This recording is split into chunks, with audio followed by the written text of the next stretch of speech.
தினம்தோறும் விளக்கேற்ற நல்ல எண்ணெய் இதயம் நல்லெண்ணெய். சாணக்யா இன்டர்நேஷனல் அகாடமி உங்களுக்குள் இருக்கும் தலைவரை வெளிக்கொண்டு வரும் பியூர் பாலிடிக்ஸ் பயிற்சி பட்டறை. நேரடி மற்றும் இணைய வழி. கான்டாக்ட் 7338824242. அனைத்து இந்திய அண்ணா திராவிட முன்னேற்ற கழகம் தொடங்கிய 54 ஆண்டுகள் 53 ஆண்டுகள் முடிவுற்று 54வது ஆண்டில் அடியெடுத்து வைக்கிறது. இந்த விழாவை சீரோடும் சிறப்போடும் தமிழ்நாடு முழுவதும் அனைத்து இந்திய அண்ணா திராவிட முன்னேற்ற கழகம் எங்கெங்கு கழக பிரிவு மாவட்டங்கள் இருக்கிறதோ அங்கே எல்லாம் இந்தியாவில் மட்டுமல்ல அந்தமான் நிக்கோபார் தீவு மற்றும் பல்வேறு நாடுகளில் இன்றைக்கு புரட்சித் தலைவர், புனித தலைவர், மக்களின் மனங்கவர்ந்த தலைவர், புரட்சித் தலைவர் உருவாக்கிய இந்த மாபெரும் இயக்கத்தின் 54வது ஆண்டை கொண்டாடுகின்ற வகையிலும், புரட்சித் தலைவர் அம்மாவுடைய புகழை கொண்டாடுகின்ற வகையிலும், இந்த இயக்கத்தை கட்டி காக்கின்ற புரட்சி தமிழர் எடப்பாடியார் அவர்களை காக்கின்ற வகையிலும் இன்றைக்கு இந்த நிகழ்ச்சி நடைபெற்றிருக்கிறது. இன்று நாங்கள் எதிர்க்கட்சியாக உங்களை எல்லாம் சந்திக்கிறோம். இந்த 54வது தொடக்க விழாவில் இது 54வது இறுதியில் உங்களை எல்லாம் ஆளுங்கட்சி என்ற தோரணை, ஆளுங்கட்சி ஆக அண்ணா திராவிட முன்னேற்ற கழகம் கோட்டையில் அமைகின்ற கால சூழ்நிலையில் அடுத்து உங்களை எல்லாம் சந்திக்கின்ற வாய்ப்பு கிடைக்கும் என்பதை இந்த நேரத்தில் தெரிவித்து,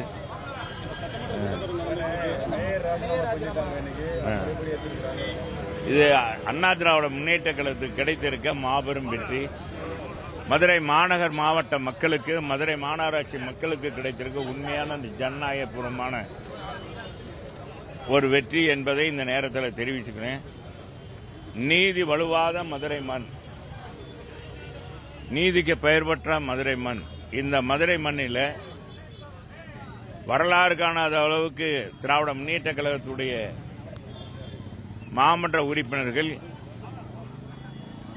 மிகப்பெரிய அளவுக்கு பெருத்த மக்கள் எல்லாம் முகம் சுளிக்கின்ற வகையில் 200 கோடிக்கு மேற்பட்ட அளவுக்கு ஊழல் நடந்திருப்பதாக பத்திரிகையிலும் ஊடகங்களிலும் வருகின்ற செய்தியை அறிந்து இன்றைக்கு எங்களுடைய மாமன்ற குழு, அதனுடைய தலைவர் சோலை ராஜா அவர்களும் மாமன்ற உறுப்பினர்களும் தொடர்ந்து குரல் எழுப்பியதன் அடிப்படையில் இந்த நீதி கிடைத்திருக்கிறது.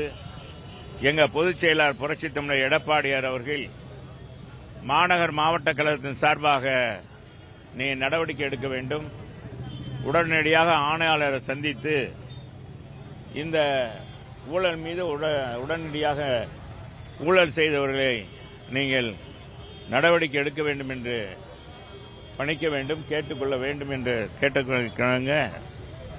மாநகர் மாவட்ட கழக நிர்வாகிகளும் மாமன்ற உறுப்பினர்களும் சேர்ந்து ஆணையாளரிடத்திலே கோரிக்கை மனு கொடுத்தோம். மதுரையில் மிகப்பெரிய ஊழல் நடந்திருக்கு, வரி முறைகேடு நடந்திருக்கு, மக்களுடைய வரிப்பணம் முறைகேடாக வரைபடங்கள் கொடுக்கப்பட்டிருக்கிறது, பாதாள சாக்கடை இணைப்பு, குடிநீர் இணைப்பு போன்றவை முறைகேடாக நடந்திருக்கிறது. இதற்கு ஆதி முதல் அந்த வரை அனைவரும் ஊழல் புரிந்திருக்கிறார் மீது நடவடிக்கை எடுக்க வேண்டும் என்று கேட்டோம்.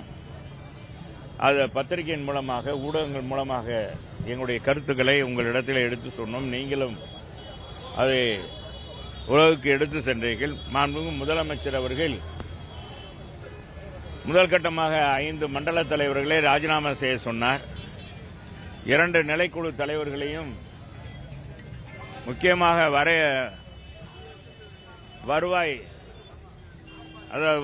வருவாய் பிரிவை சேர்ந்த அதனுடைய சேர்மன், வரி விதிப்பு குழு தலைவர், வரைபடம் கொடுக்கக்கூடிய நகர அமைப்பு குழுவின் தலைவர் இருவரும் ராஜினாமா செய்ய வேண்டும் என்று கேட்டுக்கொண்டார்.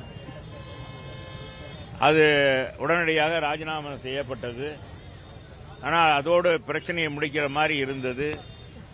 அப்போ பொதுச் செயலாளர் அவர்கள், நீங்கள் இதோடு விடக்கூடாது, அவங்க மீது நடவடிக்கை எடுக்க வேண்டும் என்று சொல்லி, இது யார் யார் காரணமோ, இது அதிகாரிகள் மத்தியிலும் தேர்ந்தெடுக்கப்பட்ட மாமன்ற குழுவுடைய தலைவர்கள் சேர்மன்கள் மற்றும் மேயர் உள்பட அனைவருமே இதில் பங்கேற்றிருக்க வேண்டும். எனவே அவருக்கு மீது நடவடிக்கை எடுக்க வேண்டும் சொல்லி ஒரு ஆர்ப்பாட்டத்தை பண்ண சொன்னாங்க. ஆர்ப்பாட்டம் பண்ண உடனேயே இந்த அத்தனை பேரும் ராஜினாமா பண்ணி அதோடு நடவடிக்கை எடுக்கப்பட்டிருக்கிறது. ஆணையாளர்கள் நடவடிக்கை எடுத்திருக்கிறார்கள். இது காலதாமதமாக மேயர் அவர்களை இன்றைக்கு அந்த பதவியிலிருந்து நீக்கியிருக்கிறது திராவிட முன்னேற்ற கழகம் என்பதுதான் நிதர்சனமான உண்மை. ஆனால் தவறு செய்த மண்டல தலைவர்கள் மீதோ அவர்கள்லாம் ஜாமீனில் வந்துட்டாங்க, உரிய நடவடிக்கை எடுக்க வேண்டும் என்பதுதான் எங்களுடைய அண்ணா திராவிட முன்னேற்ற கழகத்துடைய வேண்டுகோளும் மதுரை மக்களுடைய வேண்டுகோளும் அதுதான்.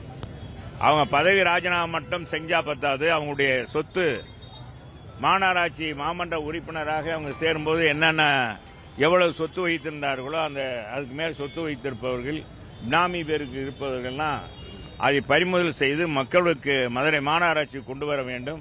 மக்களுடைய வரிப்பணம் மக்களுக்காகத்தான் அது செலவழிக்கப்பட வேண்டும் என்பதுதான் அண்ணா திராவிட முன்னேற்ற கழகம் நோக்கம். புரட்சித் தலைவர் எம்ஜிஆர் அவர்கள் அண்ணா திராவிட முன்னேற்ற கழகம் தொடங்கியதே இந்த ஊழலை ஒழிப்பதற்கும் வாரிசு அரசியலை ஒழிப்பதற்கும். சாமானியர்கள் யாரும் அண்ணா திராவிட முன்னேற்ற கழக தலைமைக்கு வரலாம் என்பது அடிப்படையில் தான் தொடங்கினார். அந்த இயக்கம் இன்றைக்கு 54 ஆண்டுகளாக தன் பணியை செய்து கொண்டிருக்கு என்பதற்கு இது ஒரு எடுத்துக்காட்டு. அவங்க நாங்கள் ஏற்கனவே நான் சொன்னது மாதிரி எங்க பொதுச் செயலாளர் சொன்னது மாதிரி பார்த்தீங்கன்னா எங்க பொதுச் செயலாளர் சொல்லியிருக்காரு, அவங்களாக வருகிறார்கள். இன்றைக்கு தமிழ்நாடு வெற்றி கழகத்திற்கு எல்லோருமே எதிர்ப்பு தெரிவிக்கிறார்கள். அவர்கள் அரசியலில் இப்பதான் பாடம் படிக்கிறாங்க. அவர் ரொம்ப தவறு செய்திருக்க இது எல்லாருமே சேர்ந்து அவர்களை இளைஞர்களாக சில இளைஞர்கள் இருக்கிறார்கள். அதனுடைய தலைவருக்கு எடுத்து சொல்கின்ற வகையில் நாங்களும் அறிவுரையெல்லாம் சொன்னோம். அதன் அடிப்படையில் எங்களுடைய பொதுச் செயலாளர் தொடர்ந்து ஆதரவு தரதுனால அவங்களாம் பொதுச் செயலாளர் வருகிற இடங்கள்லாம் சென்ற இடங்கள்லாம் அவங்களுடைய கொடியை ஏந்தி வாழ்த்து கோஷம் போடுகிறார்கள். இது யாரும் கிடையாது, யாரும் தனிச்சா இப்ப இருக்கிற மேயர் மேலே நிறைய குற்றச்சாட்டு போயிட்டாங்க. அடுத்த மேயரை நியமிப்பதில் 2 அமைச்சர்களுக்கு நடுவில் கடுமையான போட்டி நிலவுலாம் சார். அது எப்படி சார்? அது எங்களுக்கு தெரியாது, அது என்ன போட்டின்னு. எங்களை பொறுத்தளவுக்கு நியாயமானவர்கள், நேர்மையானவர்கள். இங்கே இனி இன்னொரு ஊழலுக்கு திமுக இப்பவே மதுரையே கலங்கி போச்சு. திமுக என்றாலே ஊழல் கட்சி என்பதற்கு உறுதியாகி போயிடுச்சு. மதுரையே மாநகராட்சியே இன்னைக்கு கதி கலங்கி போய்விட்டது. மதுரை மக்கள் இன்றைக்கு திமுகவை புறந்தள்ளி விட்டார்கள். 2 அமைச்சர்கள் இன்னைக்கு ஒண்ணுமே செய்யல. நேற்று பாத்தீங்கன்னா சட்டமன்றத்தில் அவர் சிரிச்சுக்கிட்டே பதில் சொல்றாரு. மூர்த்தியை பார்த்தாராம் பாலம். இந்த பாலம் எங்க காலத்திலேயே வரைபடம் போடப்பட்டு நிதி ஒதுக்கப்பட்டு எங்க அம்மா காலத்தில் 2012 அறிவிக்கப்பட்டு அப்பவே 120 கோடி ரூபாய் ஒதுக்கப்பட்டது. அப்புறம் எங்க பொதுச் செயலாளர் 164 கோடி ரூபாய், அப்புறம் 170 கோடி ரூபாய். இந்த வரைபடங்கள் டிபிஆர் தயார் பண்ணதெல்லாம் எங்க காலத்தில் அதே தான். எங்க காலத்திலே எல்லாமே அந்த பேசி முடிக்கப்பட்டு விட்டது.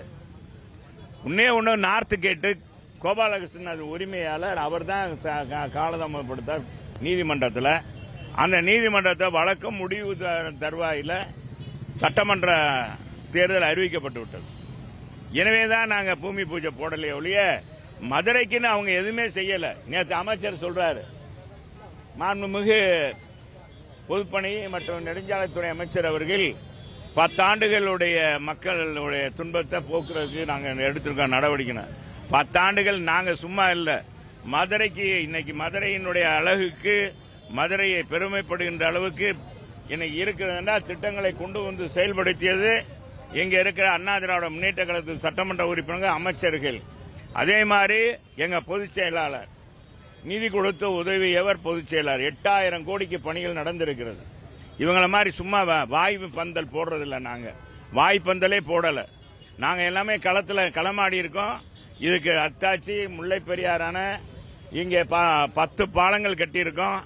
இந்த 2 பாலத்துக்கும் நான் இதை கூட நேற்று என்னன்னா துணை கேள்வினால மறு கேள்வி நான் கேட்க முடியாம போச்சு. அவரா அதை பந்தல் போட அவரே பேச ஆரம்பிச்சிட்டார், புகழ்வாழ வைத்த ஆரம்பிச்சிட்டார். அதுக்கு துணை கேள்வி இருந்திருந்ததுன்னா, நான் கேள்வி கேட்டு அது வந்திருந்ததுன்னா, துணை கேள்வி வந்திருந்தா அங்கேயே நான் சொல்லியிருப்பேன். திமுக வந்த ஆட்சிக்கு வந்து இந்த 4.25 ஆண்டுகள்ல என்ன செஞ்சீங்க? ஒண்ணுமே செய்யல. இது வந்து நாங்க எங்க காலத்துல கொண்டு வரப்பட்ட பாலம், நாங்க ஒதுக்கிய நிதி அப்படின்றத நான் விழாவாரியாக அதை எடுத்து சொல்லியிருப்பேன். எனக்கு அந்த வாய்ப்பு மறுக்கப்பட்டதுனால நான் அப்பவும் சொன்னேன், அது இல்ல நீ அப்படின்னு. ரெண்டாவது, நான் எங்கேயோ போய் பங்களா கட்டி அங்க இருக்கேன், அங்க இல்ல. 1.5 வருஷம் ஆச்சு இந்த பணி பாலம் தொடங்கி. 1.5 வருஷமா எங்க வீட்டுக்கு போக முடியல, சேரும் சகதியமா இருக்கு. அதனால அங்க தோட்டத்தில் போய் அங்க போய் இருக்கேன். அங்க ஒன்றும் பெரிய இது இல்லை, நீ யார் வேணாலும் போய் பார்க்கலாம். அவரே அமைச்சரே கூட நேரடியா பாதை கூட போட விட மாட்டேன்றாங்க, ரோடு கூட போட விட மாட்டேன்றார் இந்த வணிகவரித்துறை அமைச்சர். மாவட்ட ஆட்சித்தலைவர் முறையாக 100 ஆண்டுகள் இருந்த பழமையான வண்டிப்பாதையவே போட விட மாட்டேன்றாங்க.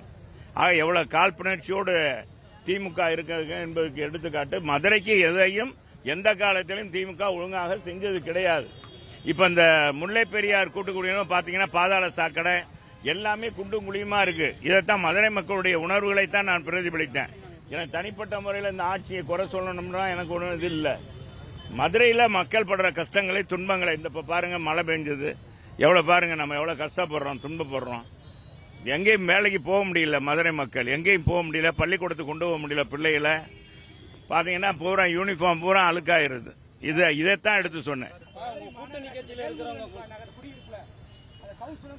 பாருங்க மதுரையில் இது இந்த திமுக ஊழல்வாதிகள் அப்படின்ற ஒரு எடுத்துக்காட்டு. மற்றொன்னும் பாருங்க, இவ்வளவு நடந்தேறியும் கூட 71வது வார்டு மாமன்ற உறுப்பினர் அம்மதாவுடைய வீட்டுக்காரர் தவமணி, அவர் பகுதி செயலாளர்.